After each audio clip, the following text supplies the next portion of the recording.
Présentation de la Beauce à Notre-Dame de Chartres par Charles Péguy. Lu en français pour LibriVox.org par Aldor.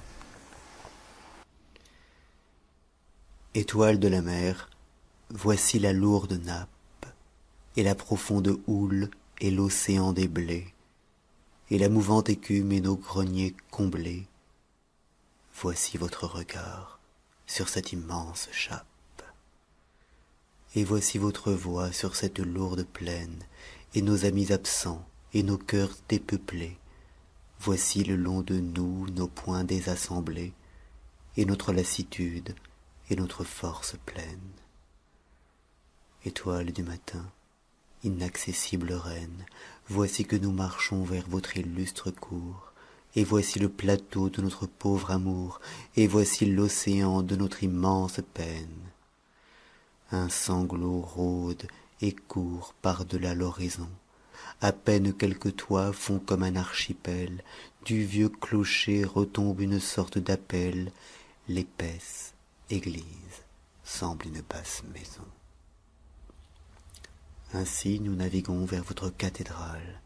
De loin en loin surnage un chapelet de meules, rondes comme des tours, opulentes et seules, comme un rang de châteaux sur la barque amirale. 2000 ans de labeur ont fait de cette terre un réservoir sans fin pour les âges nouveaux. 1000 ans de votre grâce ont fait de ces travaux un reposoir sans fin pour l'âme solitaire. Vous nous voyez marcher sur cette route droite, tout poudreux, tout crotté, la pluie entre les dents. Sur ce large éventail ouvert à tous les vents, la route nationale est notre porte étroite.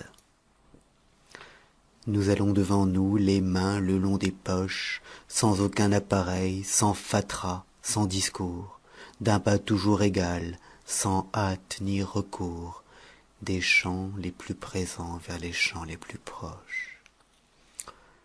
Vous nous voyez marcher, nous sommes la piétaille, nous n'avançons jamais que d'un pas à la fois.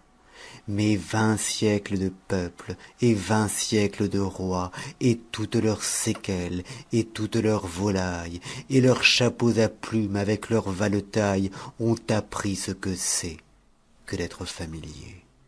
Et comme on peut marcher, les pieds dans ses souliers, vers un dernier carré le soir d'une bataille.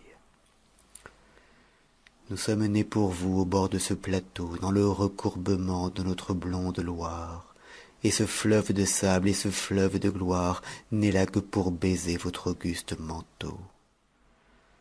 Nous sommes nés au bord de ce vaste plateau, dans l'antique Orléans sévère et sérieuse, et la Loire coulante et souvent limoneuse n'est là que pour laver les pieds de ce coteau.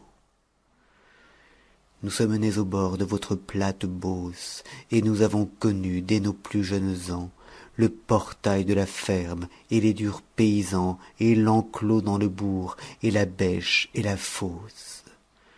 Nous sommes nés au bord de votre Beauce plate, et nous avons connu, dès nos premiers regrets, ce que peut recéler de désespoir secret un soleil qui descend dans un ciel écarlate, et qui se couche au ras d'un sol inévitable, dur comme une justice, égal comme une barre, juste comme une loi, fermé comme une mare, ouvert comme un beau socle et plan comme une table.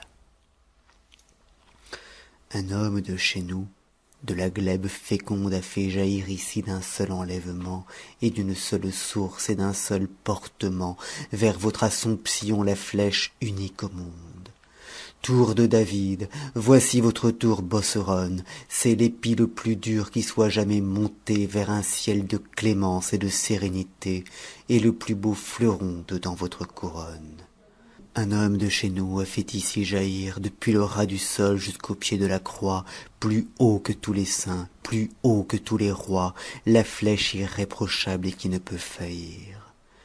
C'est la gerbe et le blé qui ne périra point, qui ne fanera point au soleil de septembre, qui ne gèlera point aux rigueurs de décembre, c'est votre serviteur et c'est votre témoin. c'est la tige et le blé qui ne pourrira pas, qui ne flétrira point aux ardeurs de l'été, qui ne moisira point dans un hiver gâté, qui ne transira point dans le commun trépas. C'est la pierre sans tache et la pierre sans faute, la plus haute oraison qu'on ait jamais portée, la plus droite raison qu'on ait jamais jetée, et vers un ciel sans bord, la ligne la plus haute. Celle qui ne mourra le jour d'aucune mort, le gage et le portrait de nos arrachements, l'image et le tracé de nos redressements, la laine et le fuseau des plus modestes sorts. Nous arrivons vers vous du lointain Parisis. Nous avons pour 3 jours quitté notre boutique et l'archéologie avec la sémantique et la maigre Sorbonne et ses pauvres petits. D'autres viendront vers vous du lointain Beauvaisis. Nous avons pour 3 jours laissé notre négoce et la rumeur géante et la ville colosse. D'autres viendront vers vous du lointain Cambrésis. Nous arrivons vers vous de Paris capitale. C'est là que nous avons notre gouvernement, et notre temps perdu dans le lanternement, et notre liberté décevante et totale. Nous arrivons vers vous de l'autre Notre-Dame, de celle qui s'élève au cœur de la cité, dans sa royale robe et dans sa majesté, dans sa magnificence et sa justesse d'âme. Comme vous commandez un océan d'épis, là-bas vous commandez un océan de têtes, et la moisson des deuils et la moisson des fêtes se couchent chaque soir devant votre parvis. Nous arrivons vers vous du noble Hurepoix. C'est un commencement de beauce à notre usage, des fermes et des champs taillés à votre image, mais coupés plus souvent par des rideaux de bois. Et coupés plus souvent par de creuses vallées, pour l'ivette et la bièvre et leur accroissement, et leurs savants détours et leurs dégagements, et par les beaux châteaux et les longues allées. D'autres viendront vers vous du noble Vermandois et des vallonnements de bouleaux et de saules. D'autres viendront vers vous des palais et des geôles, et du pays picard et du vert vendomois. Mais c'est toujours la France, ou petite ou plus grande, le pays des beaux blés et des encadrements, le pays de la grappe et des ruissellements, le pays de genêts, de bruyères, de landes. Nous arrivons vers vous du lointain Palaiseau, et des faubourgs d'Orsay par Gometz-le-Châtel, autrement dit Saint-Clair. Ce n'est pas un castel, c'est un village au bord d'une route en biseau. Nous avons débouché, montant de ce coteau, sur le ras de la plaine et sur Gometz-la-Ville, au-dessus de Saint-Clair. Ce n'est pas une ville, c'est un village, au bord d'une route en plateau. Nous avons descendu la côte de Limours. Nous avons rencontré 3 ou 4 gendarmes. Ils nous ont regardés, non sans quelques alarmes, consulter les poteaux au coin des carrefours. Nous avons pu coucher dans le calme Dourdan. C'est un gros bourg très riche et qui sent sa province. Fiers, nous avons longé, regardé comme un prince, les fossés du château coupés comme un redent. Dans la maison amie, hôtesse et fraternelle, on nous avait couchés dans le lit du garçon. 20 ans de souvenirs était notre échanson. Le pain nous fut coupé d'une main maternelle. Toute notre jeunesse était là solennelle. On prononça pour nous le bénédicité. 4 siècles d'honneur et de fidélité faisaient des draps du lit une couche éternelle. Nous avons fait semblant d'être un gai pèlerin et même un bon vivant et d'aimer les voyages, et d'avoir parcouru 131 bailliages, et d'être accoutumé d'être sur le chemin. La clarté de la lampe éblouissait la nappe. On nous fit visiter le jardin potager. Il donnait sur la treille et sur un beau verger. Tel fut le premier gîte et la tête d'étape. Le jardin était clos dans un coude de l'orge. Vers la droite, il donnait sur un mur bocagé, surmonté de rameaux et d'un arceau léger. En face, un maréchal, et l'enclume, et la forge. Nous nous sommes levés ce matin devant l'aube. Nous nous sommes quittés après les beaux adieux. Le temps s'annonçait bien. On nous a dit tant mieux. On nous a fait goûter de quelques bœufs en daube. Puisqu'il est entendu que le bon pèlerin est celui qui boit ferme et tient sa place à table, et qu'il n'a pas besoin de faire le comptable, et que c'est bien assez de se lever matin. Le jour était en route et le soleil montait quand nous avons passé Sainte-Mème et les autres. Nous avancions déjà comme deux bons apôtres, et la gauche et la droite étaient ce qui comptait. Nous sommes remontés par le gué de Longrois, sans effet désormais de nos atermoiements, et de l'iniquité, des dénivellements. Voici la juste plaine, et le secret d'effroi de nous trouver tout seuls, et voici le charroi, et la roue, et les bœufs, et le joug, et la grange, et la poussière égale, et l'équitable fange, et la détresse égale, et l'égal désarroi. Nous voici parvenus sur la haute terrasse où rien ne cache plus l'homme de devant Dieu, où nul déguisement ni du temps ni du lieu ne pourra nous sauver, Seigneur, de votre chasse. Voici la gerbe immense, et l'immense liasse, et le grain sous la meule, et nos écrasements, et la grêle javel, et nos renoncements, et l'immense horizon que le regard embrasse, et notre indignité, cette immuable masse, et notre basse peur en un pareil moment, et la juste terreur et le secret tourment de nous trouver tout seuls par devant votre face. Mais voici que c'est vous, reine de majesté. Comment avons-nous pu nous laisser décevoir et marcher devant vous sans vous apercevoir? Nous serons donc toujours ce peuple inconcerté. Ce pays est plus ras que la plus rase table. À peine un creux du sol, à peine un léger pli. C'est la table du juge et le fait accompli, et l'arrêt sans appel, et l'ordre inéluctable.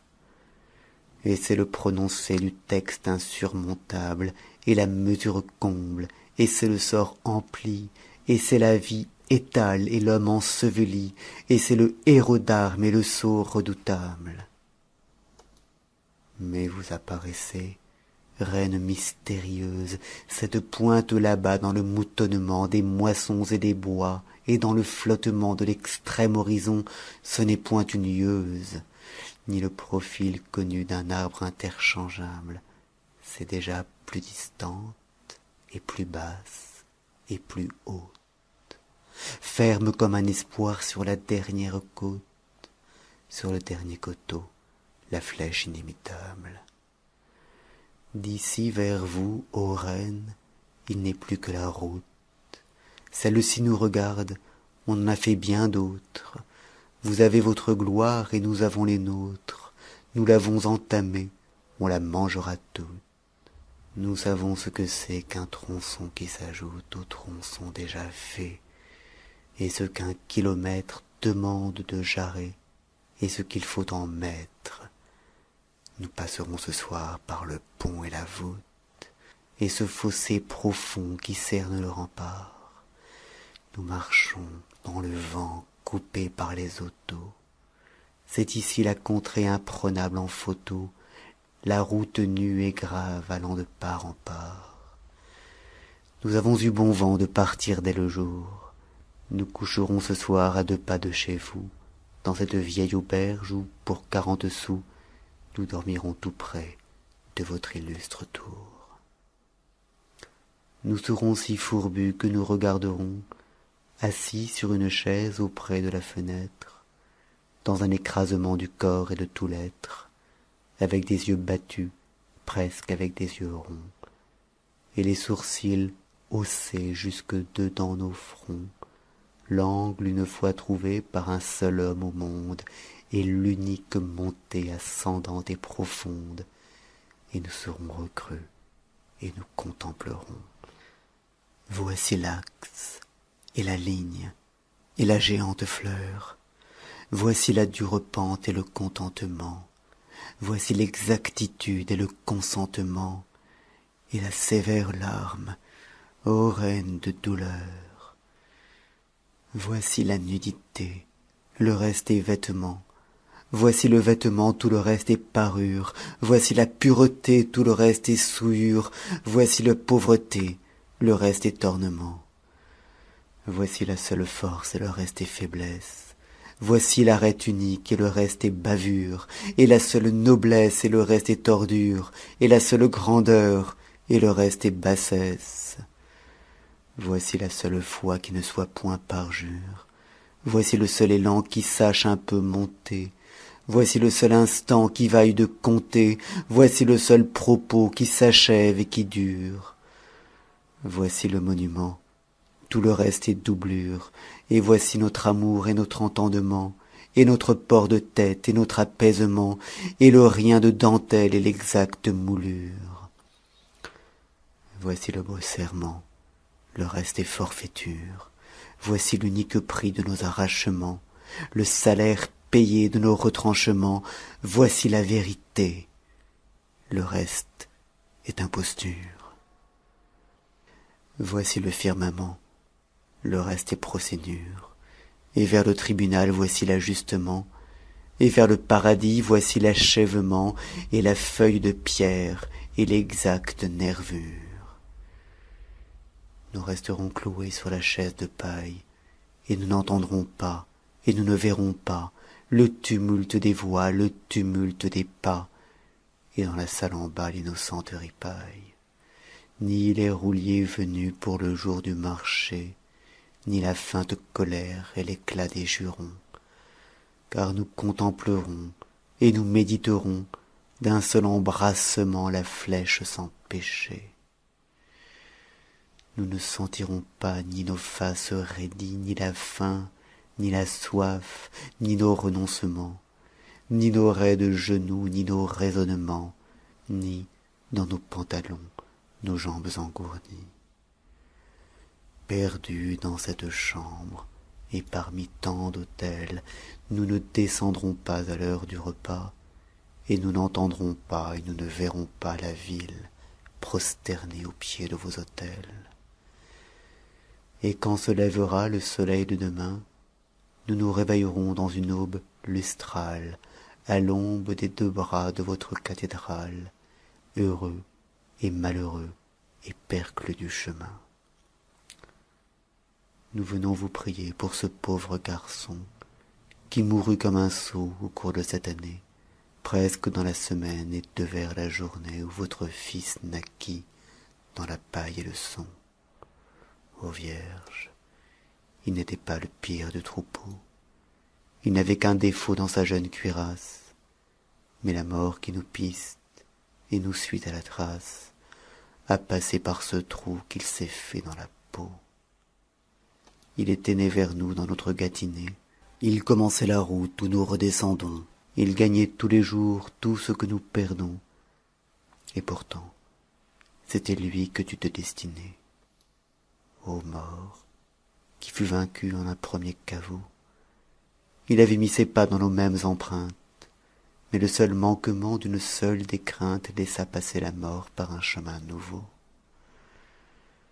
Le voici maintenant dedans votre régence, vous êtes reine et mère et saurez le montrer, c'était un être pur, vous le ferez rentrer dans votre patronage et dans votre indulgence.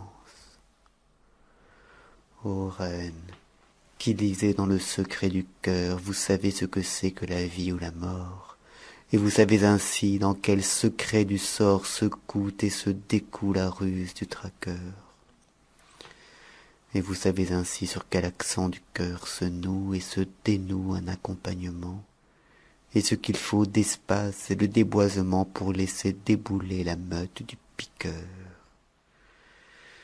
Et vous savez ainsi dans quel recreux du port se prépare et s'achève un noble enlèvement, et par quel jeu d'adresse et de gouvernement se dérobe ou se fixe un illustre support. Et vous savez ainsi sur quel tranchant du glaive se joue et se déjoue un épouvantement, et par quel coup de pouce et quel balancement l'un des plateaux descend pour que l'autre s'élève. Et ce que peut coûter la lèvre du moqueur, et ce qu'il faut de force et de recroisement pour faire, par le coup d'un seul retournement, d'un vaincu malheureux un malheureux vainqueur. Mère, le voici donc, il était notre race, et 20 ans après nous notre redoublement. Reine, recevez-le dans votre amendement, où la mort a passé, passera bien la grâce. Nous retournerons par ce même chemin. Ce sera de nouveau la terre sans cachette, le château sans un coin et sans une oubliette, et ce sol mieux gravé qu'un parfait parchemin. Et nunc et in hora, nous vous prions pour nous, qui sommes plus grands sots que ce pauvre gamin, et sans doute moins purs, et moins dans votre main, et moins acheminés vers vos sacrés genoux. Quand nous aurons joué nos derniers personnages, quand nous aurons posé la cape et le manteau, quand nous aurons jeté le masque et le couteau, veuillez vous rappeler nos longs pèlerinages. Quand nous retournerons en cette froide terre, ainsi qu'il fut prescrit pour le premier Adam, reine de Saint-Chéron, Saint-Arnoux et Dourdan, veuillez vous rappeler ce chemin solitaire. Quand on nous aura mis dans une étroite fosse, quand on aura sur nous dit l'absoute et la messe, veuillez vous rappeler, reine de la promesse, le long cheminement que nous faisons en Beauce. Quand nous aurons quitté ce sac et cette corde, quand nous aurons tremblé nos derniers tremblements, quand nous aurons raclé nos derniers raclements, veuillez vous rappeler votre miséricorde. Nous ne demandons rien, refuge du pécheur, que la dernière place en votre purgatoire, pour pleurer longuement notre tragique histoire, et contempler de loin votre jeune splendeur. Fin du poème. Cet enregistrement fait partie du domaine public.